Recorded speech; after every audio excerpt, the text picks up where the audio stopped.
temps que Dr Mnif se reconnecte et le temps de gérer ce problème technique, on va passer à la prochaine conférence. Tout d'abord, je remercie l'amicale des cardiologues chirurgiens cardiovasculaires et angiologues de Sfax pour cette invitation et pour le choix de ce sujet pertinent.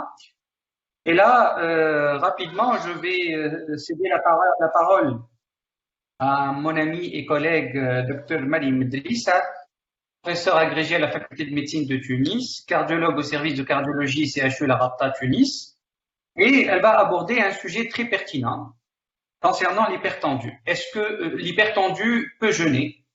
Est-ce que le jeûne est contre-indiqué? Est-ce qu'il y a un certain profil de patients qui ne doivent pas jeûner? Est-ce qu'il y a une corrélation entre l'équilibre tensionnel et le jeûne? Toutes ces questions vont être résolues via la présentation de mon ami et collègue Malim Drissa. À toi la parole, Malim. Donc, bonsoir, est-ce que vous m'entendez? Je vais partager. Oui, voilà, on vous entend et on attend le partage. Je mets hide, stop sharing. Hide. Je mets hide, Badr, la stop sharing. Non, juste hide, docteur. Cliquez s'il vous plaît, juste hide. Voilà, c'est bon. Est-ce que vous voyez la présentation? Mets ta présentation en plein écran. Ah, d'accord. Voilà, en plein écran. Est-ce que vous la voyez? 5 sur 5. C'est bon? Parfait. Parfait, 5 sur 5. Merci. Donc, je remercie à mon tour tout le bureau de la MCV à sa tête, Dr Salma Krishen, pour m'avoir donné cette opportunité pour vous parler lors de ce webinaire de l'effet du jeûne sur l'hypertension artérielle. La prise en charge de l'hypertension artérielle durant le mois de Ramadan constitue un véritable challenge, aussi bien pour le patient que pour le médecin qui est confronté à l'incertitude relative aux conséquences du jeûne dans cette population. En effet, il n'existe aucun consensus sur la prise en charge de l'hypertension artérielle en cas de jeûne prolongé et les études ayant étudié l'impact du jeûne sur la variation de la pression sont limitées et avec des résultats parfois incompréhensibles.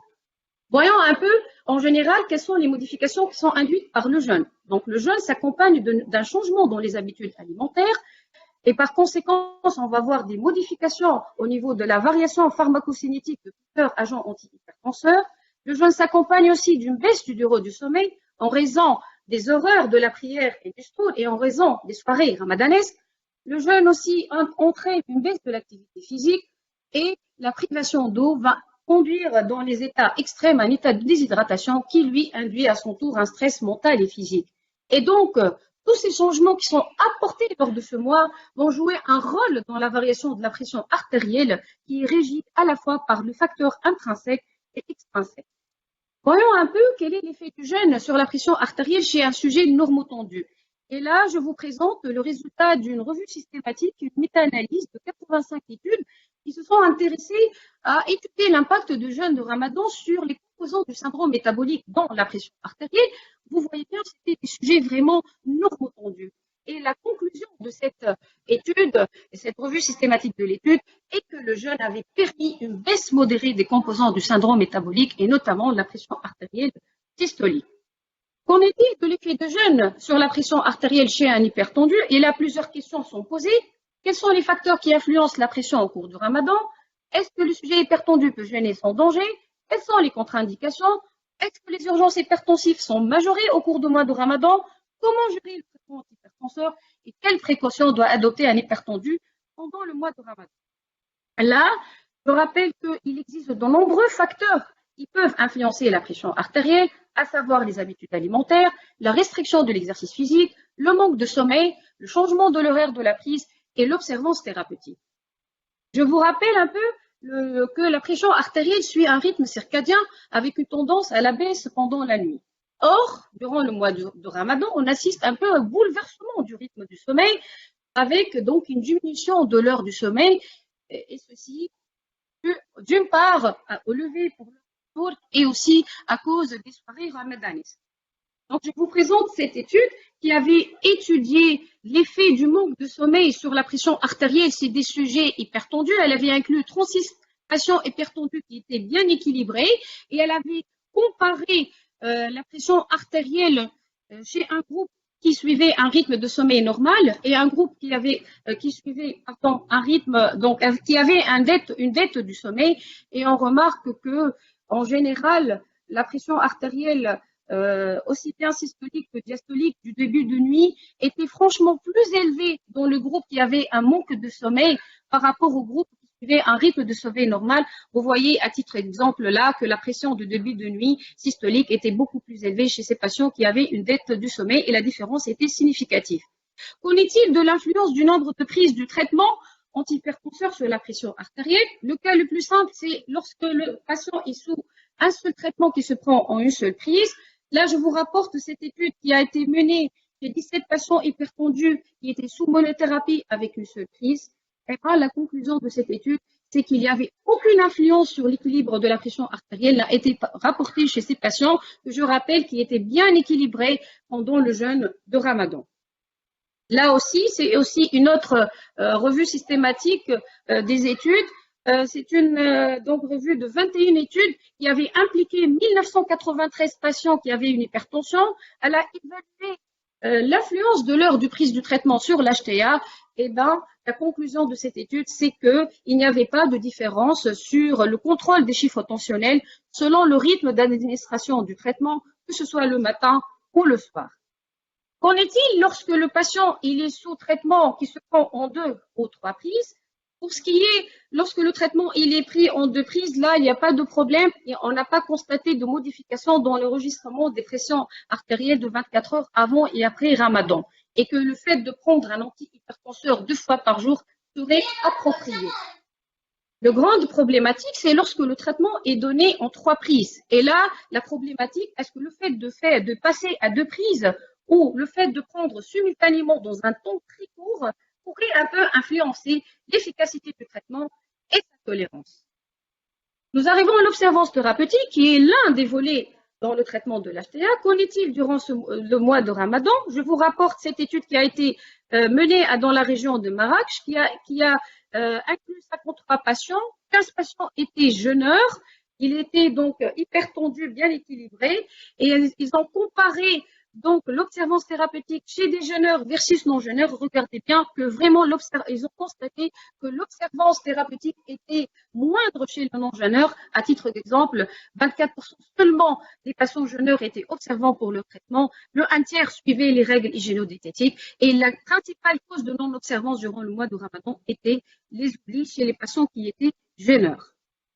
Là, je vous présente la revue systématique des études qui sont intéressées à évaluer l'effet de Ramadan sur la pression artérielle chez des patients hypertendus. Donc, la première remarque, déjà en général, on voit que vraiment le nombre de patients qui ont été écrits était faible, en moyenne de 20. Et les conclusions générales de ces études, il y a une des études ou 3 études qui ont pour le fait que la pression artérielle est significativement abaissée durant le jeûne. Il y a d'autres, par contre, qui n'avaient pas prouvé de différence significative. Juste un peu, je vais détailler quelques études rapidement. La première étude qui a étudié l'effet de jeûne chez 16 patients qui avaient une hypertension contrôlée avant le mois de Ramadan.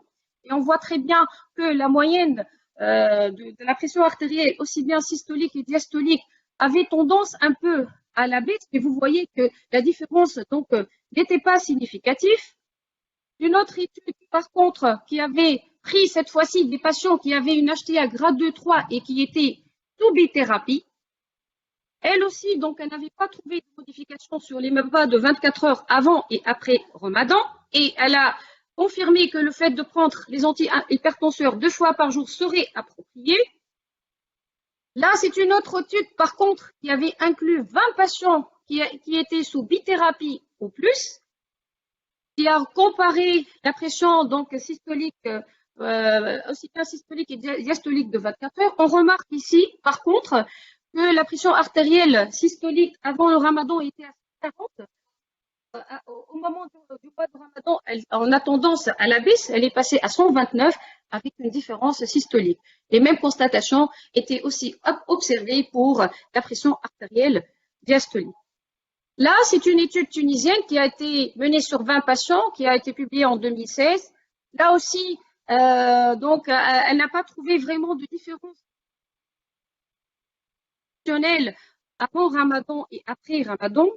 Par contre, en prenant un sous-groupe de patients qui étaient sous monothérapie, elle avait constaté par contre que sur les valeurs de 24 heures et la pression artérielle du matin, on a tendance à ce que la pression artérielle donc chute un peu, mais la différence n'était pas significative.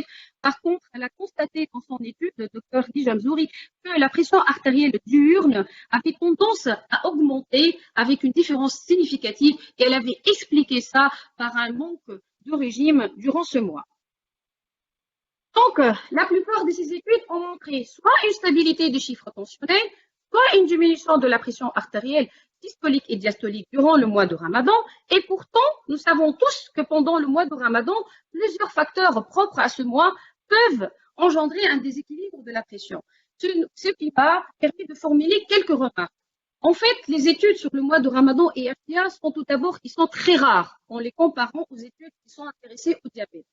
Deuxièmement, comme vous voyez, ils ont inclus un très faible effectif, en moyenne de 20. Les patients inclus étaient tous bien équilibrés avant le mois de Ramadan et c'était tous des études prospectives avec un suivi strict de nature à minimiser le déséquilibre tensionnel par une bonne observance thérapeutique. Donc, quelques principes de base sur la gestion des antihypertenseurs. Je vais dire que le moment idéal pour prendre le traitement, c'est au moment du rupture de jeûne et au moment du suhour. Il faut toujours recommander les antihypertenseurs qui ont posologie, qui s'administrent une fois par jour. Le patient sous antihypertenseur avec 3 brises, là, il faut prendre l'avis du médecin pour qu'il adapte la dose et switcher vers des molécules à libération prolongée. Une mention particulière aux bêta-bloquants. Là, il faut éviter de prendre les bêta-bloquants lorsque l'estomac est plein, il faut les prendre lorsque l'estomac est vide parce qu'il y a risque d'interférence avec le propananol. Éviter les diurétiques de première intention comme antihypertenseurs, surtout en période chaude estivale. Un petit mot pour dire, est-ce que les urgences hypertensives augmentent au cours du mois de Ramadan? Là, il y a une étude qui a montré qu'il y a une légère augmentation des urgences hypertensives et c'était par un écart de régime. Une autre étude, par contre, n'a pas objectivé de différence en augmentation de la fréquence des urgences hypertensives. La grande question qui se pose, jeûner ou ne pas jeûner? Et là, les contre-indications, ils dépendent tout d'abord du stade et du retentissement de l'HTA, mais aussi du terrain, à savoir l'âge et les comorbidités. Donc, il est clair que le jeûne, il est permis lorsque l'HTA est légère, lorsqu'elle est contrôlée sous traitement, que le patient ou de prise. Par contre, le jeûne est contre-indiqué quand il s'agit d'une HTA résistante, d'une HTA non contrôlée, une HTA avec obligation de plusieurs prises et surtout quand il y a une HTA avec une urgence hypertensive. On arrive enfin aux recommandations et là, contrairement au diabète où il y a eu des recommandations internationales, il n'y a pas vraiment de véritables recommandations internationales concernant la prise en charge de l'HTA. Il y a juste les pays de Golfe, donc Qatar et l'Arabie Saoudite, qui a élaboré des recommandations, et aussi la STCCB qui a rédigé des recommandations en 2018. Et ces recommandations donc présentent certaines similitudes. Juste à titre d'exemple, je cite quelques recommandations. C'est qu'il faut bien prendre en charge chaque patient, que le patient hypertendu doit consulter avant le mois de Ramadan pour ajuster le traitement. Il faut insister sur l'éducation thérapeutique. Les diurétiques doivent être évités. Une monothérapie à libération prolongée est recommandée. Le patient doit être conscient des différents effets indésirables du jeûne et être en contact permanent de son médecin. Le patient dont l'HTA n'est pas contrôlé ne peut réaliser le jeûne du Ramadan avant l'équilibration de sa pression. Les patients qui présentent une urgence hypertensive doivent être traités en urgence et rompre le jeûne. En conclusion, je termine pour dire que le jeûne n'est pas obligatoire chez l'hypertendu dès qu'il met en jeu la santé du danger. Même lorsque le jeûne est autorisé, certaines précautions doivent être prises. Les études qui ont évalué l'effet du jeûne de Ramadan sur la pression artérielle sont rares et ont inclus un nombre réduit de patients qui étaient hypertendus avec une hypertension bien équilibrée avant le jeûne. davantage d'études avec un échantillon de plus grande taille et en tenant compte des effets d'autres facteurs tels que l'alimentation sont nécessaires pour expliquer l'effet du jeûne de Ramadan sur la tension artérielle chez les patients hypertendus. Je vous remercie. Donc, merci beaucoup, docteur Mariam Medrissa, pour cette très belle présentation très claire où tu as abordé toutes les questions qui concernent l'hypertension et le jeûne. Merci beaucoup d'avoir respecté aussi le timing. Alors, on va essayer de voir est-ce qu'il y a des questions concernant donc cet item. Je pense qu'il y a une question qui a été posée et tu as répondu déjà à cette question lors de ta présentation. Le problème des patients qui sont sous 3 traitements antihypertenseurs.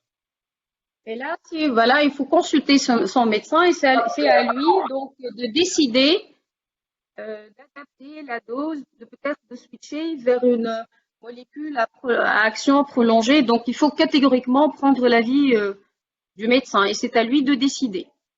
Il faut pas que la dose, il faut pas que ça diminue l'efficacité du traitement et non plus aussi la tolérance. Je vais essayer de poser une question, Malim, concernant Oui. le traitement antihypertenseur de façon générale.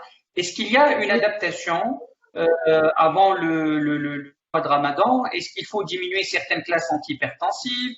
Est-ce qu'il faut éviter certaines classes? Comment on peut jongler avec les différents... En fait, à part les diurétiques, là, surtout les diurétiques, il ne faut pas vraiment si tu as un nouveau patient nouvellement diagnostiqué, déjà éviter un peu les diurétiques. Sinon, pour les autres classes, particulièrement, il n'y a pas vraiment d'attitude particulière vis-à-vis d'une classe par rapport à l'autre. Sauf les diurétiques, une mention particulière aux diurétiques avec le risque surtout des déshydratation en période estivale et risque donc en cas d'hypocalémie de donner des troubles du rythme. Sinon, pour les autres molécules, il n'y a pas de mention particulière, donc il n'y a pas de règle. Et concernant l'observance, est-ce que l'observance thérapeutique, est-ce qu'il y a une interaction? Bon, il n'y a pas eu. C'est vrai que l'observance, déjà, c'est un volet très important pour l'HTA. Et on a vu, donc je vous ai déjà présenté cette étude qui a été menée à Marrakech. Et c'est la cause, généralement, de l'observance. Les gêneurs, généralement, ils vont veiller tard la nuit. D'accord, donc c'est surtout l'oubli. Donc, ils oublient de prendre leur traitement. Essentiellement ça, Badr. Et c'est important. Merci beaucoup, Malim, pour la présentation. Merci pour tes réponses claires et nettes. Et